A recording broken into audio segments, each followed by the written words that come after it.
Hey, what's going on? This is Peter here with the McKernan Group. I've talked about before numbers on flips. So buying a flip, buying something to rehab, and then put back on the market. Well, a lot of people, especially the last 2 years, have had that fluctuation where they buy something, then all of a sudden the price goes up, over the course of 2 months, just without doing, too much of the, fixing up the property too much or anything like that. The property value goes up. Well, are we in a market where we're going to be put into a place that you shouldn't be able to buy flips or you're not able to buy flips, I should say, because those spreads are a lot thinner? I would say you need to be more cognizant on, okay, what is the house value, what you buy it at? It's always what you buy it at. So where are you buying it and what are the last comps? And then also, is that area desirable? And what do you need to do ultimately to get that house back to the market? And how long is it going to take?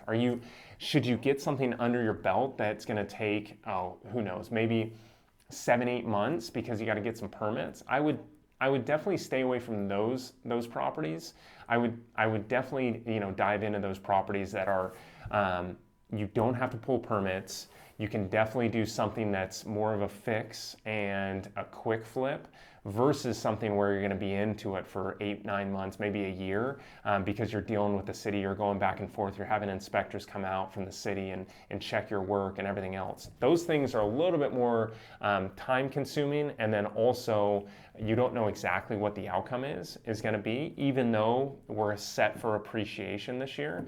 It's one thing that you want to look out for is, okay, well, where's the market going to be in a year? I'm not totally sure that it's going to be, a market where we're going to, we're not going to have a crash or anything like that, but you don't know what that little sub-market, that micro market is what I'm looking at is going to be. So is, all of a sudden it going to have a left turn because, some people moved out of that area or a business moved out of that area. So be cognizant on making sure you still have that opportunity to get out of it fairly quickly. And also make sure that you're not sitting with it for a year and making payments and have, some holding costs too that are significant, because at that point, then you're going to be paying for that premium of the holding costs, and then you're already razor thin on your amounts once you go sell it. And in 8, 9, 10 months, it might be a little bit different of a market that some more properties have hit the market. So now it's a challenge to get that property sold for the amount that you really thought you could sell it for. Unless you're doing a huge value add where you're adding a second structure to the property, like an ADU or something like that. Those things are things that you got to think about is, okay, where's my money most valuable? And then what's the value add? And then also, what am I buying it for? So really, at the end of the day, if you hear any real estate investor, what are you buying it for is ultimately going to put you in a place where you're making money on it, or you're losing some money, or you're breaking even. So that being said, I would definitely work with a investor-friendly agent so they know exactly what's going on.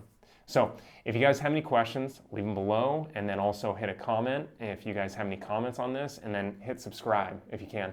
Thanks for watching.